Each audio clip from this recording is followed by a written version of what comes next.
Olá, irmãos, graça e paz. Amém, queridos?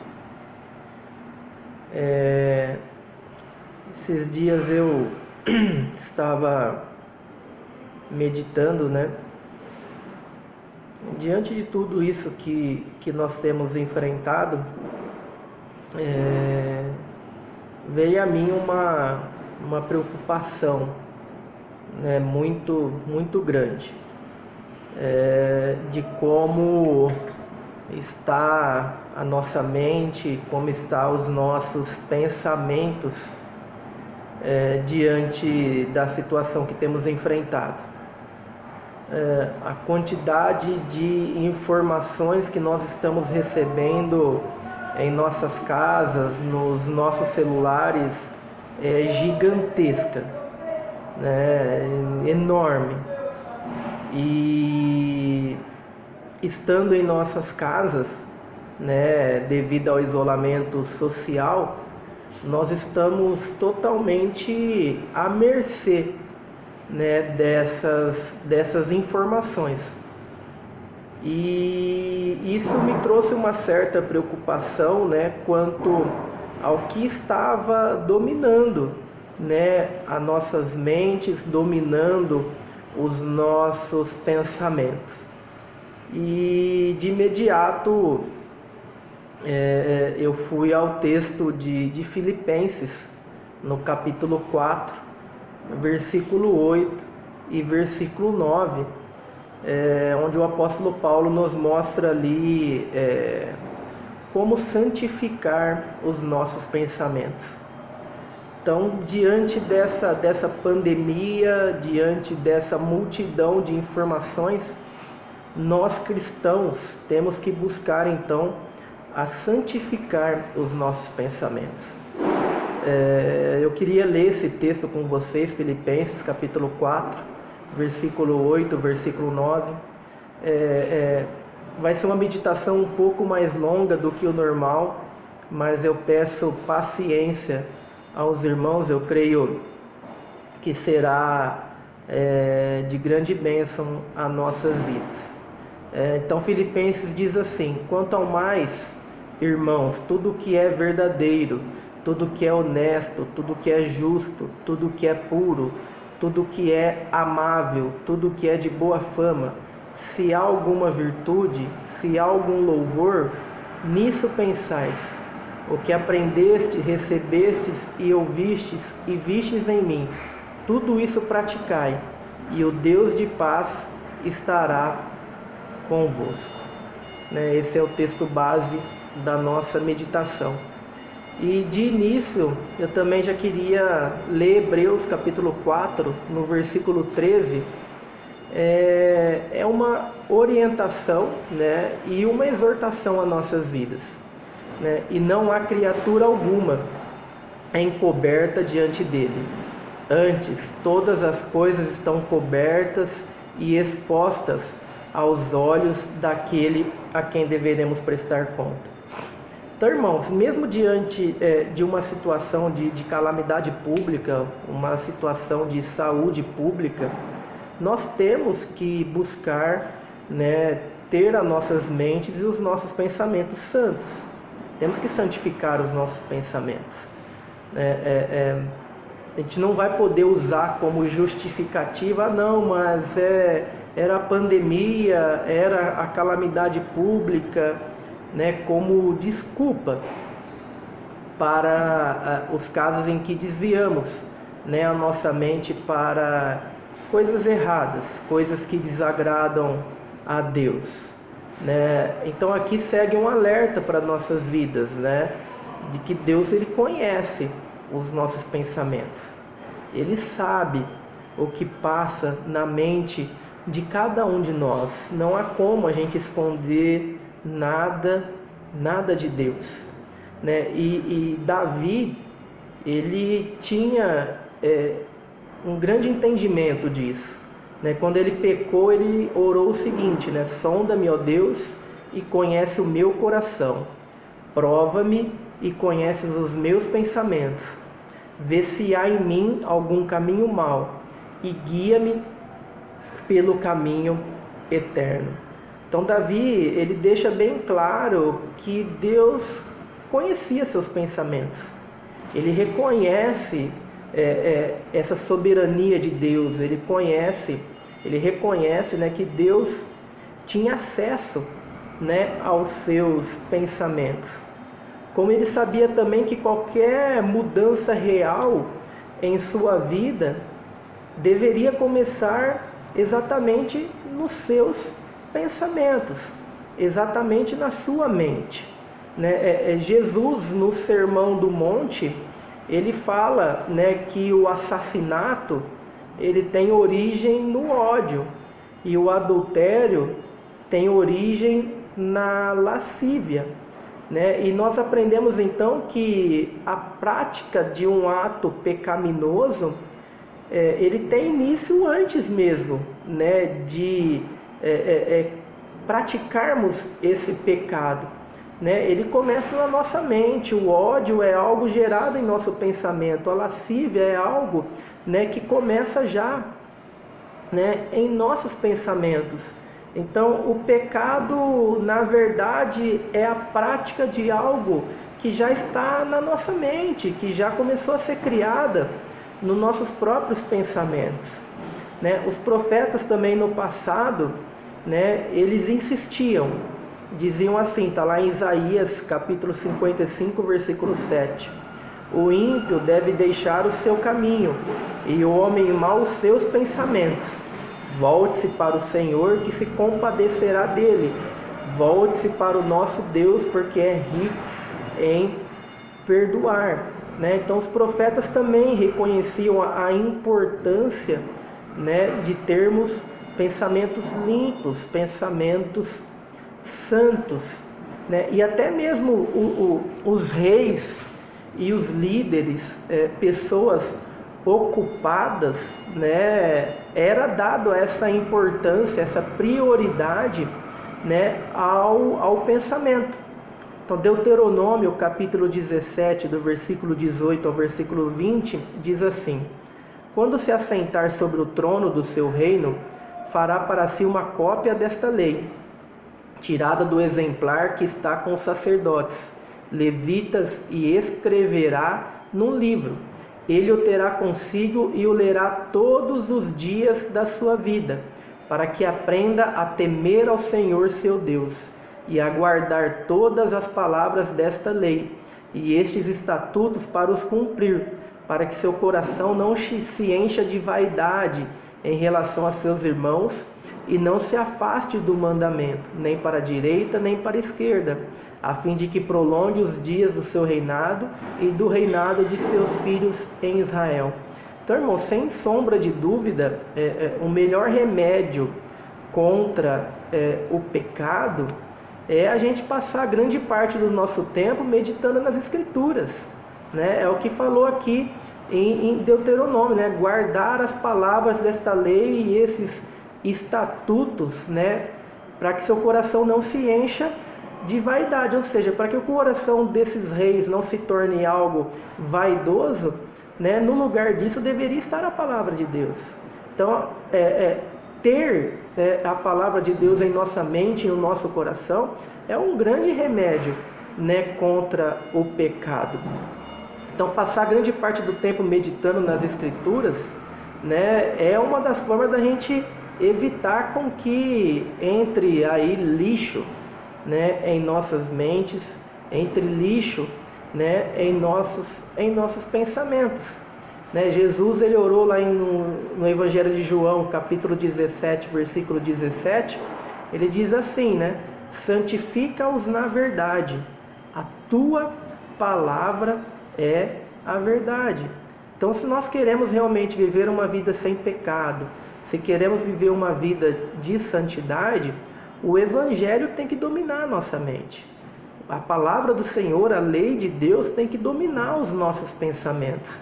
Nós temos que lê-lo todos os dias das nossas vidas, né? Para que a gente realmente tema ao Senhor e viva uma vida de santidade, né? Paulo também diz lá em Romanos, no capítulo 12, versículo 2, que para nós não tomarmos a forma deste mundo, nós precisamos renovar a nossa mente, para que somente assim a gente conheça qual seja a boa, agradável e perfeita vontade de Deus. Então a renovação inicia onde? Na nossa mente, né? Inicia nos nossos pensamentos. E quanto hoje, irmãos, nós temos nos esforçado, né? Nos empenhado para pensarmos os pensamentos de Deus. Se escondemos a palavra do Senhor em nossos corações, como diz lá em Salmo 119:11, nós temos que buscar memorizar essa palavra, ler essa palavra, revirar essa palavra em nossa mente. É só dessa forma, irmãos, não tem outra forma que nós vamos conseguir levar as nossas mentes cativas à obediência de Cristo, como diz lá o apóstolo Paulo em 2 Coríntios, capítulo 10, versículo 5, se não for lendo e relendo e revirando a palavra do Senhor em nossos pensamentos, a palavra do Senhor em nossa mente. Então nós precisamos ser tomados pela palavra do Senhor, ter nossas mentes tomadas pela palavra do Senhor. E é aí que a gente chega lá em Filipenses, no capítulo 4, que nós usamos como texto base. Nessa passagem, Paulo ele coloca coisas referentes aos nossos pensamentos de uma maneira mais concreta. O que ele fala? Pense em coisas verdadeiras, não no que é falso. Pense nas coisas nobres, não nas sem valor. Pense naquilo que é justo e verdadeiro. Não fique pensando no errado. Pense no que é puro, não no que é sujo. Pense no belo, não no que é nojento. Pense no admirável, não no que é desprezível. Devemos pensar naquilo que é excelente. E, irmãos, isso não é uma opção. Esse tipo de pensamento, essas qualidades de pensamento, não é uma opção para o cristão, mas deve ser uma realidade na vida cristã. A nossa estabilidade espiritual resulta daquilo que tem dominado a nossa mente.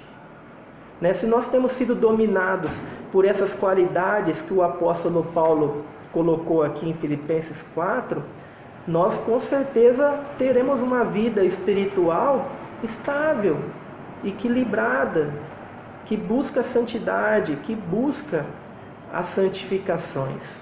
Então nossas ações, irmãos, resultam daquilo que nós pensamos. Então torna extremamente importante aquilo que nós deixamos entrar em nossas mentes. Por isso que eu falei nesses dias difíceis que nós estamos vivendo, o quanto de informação tem chegado a nós, o quanto de informação tem chegado a nossas mentes. Então Jesus ele expressou essa verdade lá em Marcos, no capítulo 7, do versículo 20 ao 23. Ele diz assim: o que sai do coração do homem é o que contamina o homem.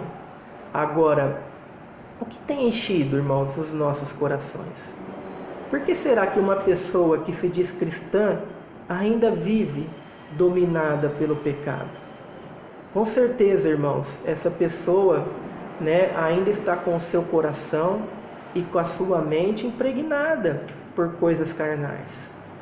Ainda está com os seus pensamentos cheios de pecado, cheios de coisas da carne, cheia do velho homem. Não teve a sua mente ainda renovada, não teve o seu pensamento ainda renovado, tem dado abertura para pensamentos que estão bem longe dessas qualidades de pensamento que o apóstolo Paulo ele colocou para nós no capítulo 4 de Filipenses. E, irmãos, neste momento então que nós vivemos essa pandemia, isso tem particularmente me preocupado diante de algumas coisas que eu tenho visto e tenho ouvido da postura de muitos cristãos, não digo de Bauru, digo de forma nacional, cristãos eles entrando no debate, entrando na discussão até de forma extrema, essa discussão, não, é a favor do isolamento, contra isolamento, abre comércio, fecha comércio, não, todo mundo tem que ficar em casa, não, tem que sair de casa. Então a gente vê até algumas posições bem radicais, de muitos cristãos e o que foge, com certeza, irmãos, daquilo que Jesus tem nos ensinado, que nós temos que ser pacificadores, né? Então, neste momento, irmãos, que a sociedade tem que enfrentado, né, a gente tem que levar a essa sociedade a entender qual é a sua real condição, que é a de pecadora, que é a de afastada de Deus, que é a de morta em seus delitos e pecados, né? É momento não de entrar em debate político, não entrar em discussão de isolamento ou não isolamento, de abre comércio ou não abre comércio, né? É momento de nós alertarmos a sociedade de que Jesus está voltando e que as pessoas precisam urgentemente se reconciliar com Cristo, pois caso contrário, né, o que vai resultar é elas irem para o inferno, perderem a salvação, perderem a vida eterna. Então é muito triste, irmãos, nesses dias nós vermos pensamentos de muitos cristãos totalmente controlados e dominados pelo que a mídia, as redes sociais, os políticos de forma geral têm prestado de informações, né? Cristãos, é triste, como eu disse, sendo completamente dominados e passando até mesmo a confiar no que o homem diz, no que o homem fala, como se o homem tivesse a solução para todos os problemas da sociedade, né? Então, o momento, irmãos, em que nós estamos vivendo é oportuno, não para isso, para participar de debate político, mas para nos aprofundarmos mais na leitura da Bíblia, orar mais, encher as nossas mentes, os nossos pensamentos com aquilo que é verdadeiro, puro, nobre, belo, aquilo que é excelente, irmãos. Aproveitar também que o terreno agora está preparado e vamos começar a lançar a semente do Evangelho. Agora, obviamente, né, usando as redes sociais, que é uma grande ferramenta, né, para nós multiplicarmos hoje, né, o Evangelho. Então vamos deixar, irmãos, de ficar sendo dominados pelo que as redes sociais estão informando, né? Deixar de buscar ganhar like, curtida, aumentar o número de seguidores, né? Porque cristãos que agem dessa forma, né, estão procedendo não buscando santificar os seus pensamentos, né? Pelo contrário, estão fazendo o mesmo que os ímpios fazem, fazendo o mesmo que os mundanos fazem, né? Ah, Heitor, mas o irmão não se preocupa com a situação? É óbvio que eu me preocupo, irmãos. É uma situação que é complicada, eu sei disso, né? Eu sei que a questão da economia, a questão da saúde mexe com certeza com todos nós, mexe também comigo, né? Eu quero a minha família saudável, eu quero a minha família estável financeiramente, né? Eu quero levar o pão de cada dia, né? Mas se os meus pensamentos estiverem somente nas coisas terrenas, eu deixo de acreditar, de falar e de viver as coisas celestiais que são eternas. Se eu não estiver com a minha mente dominada por aquilo que é eterno, né, e o que controlar a minha mente é terreno, eu deixo de enxergar a eternidade, né? Se meu pensamento está somente no dinheiro, eu deixo de acreditar, de falar, de viver e de confiar num Deus que é provedor, no Jeová Jirê, né? Eu não posso ser dominado por essas coisas. Eu não estou dizendo, irmãos, que a gente não tem que se preocupar com isso, mas o que eu estou dizendo é que eu não posso ser dominado por isso. Eu não posso ter minha mente dominada por coisas terrenas, por coisas passageiras, por coisas de questões que vão me distanciar daquilo que é eterno, que vão me levar a não crer num Deus que é provedor. Eu não posso ser dominado. É a mesma coisa o pecado. O pecado ele passa a ser uma falha na vida do cristão quando o cristão é dominado, é escravo do pecado.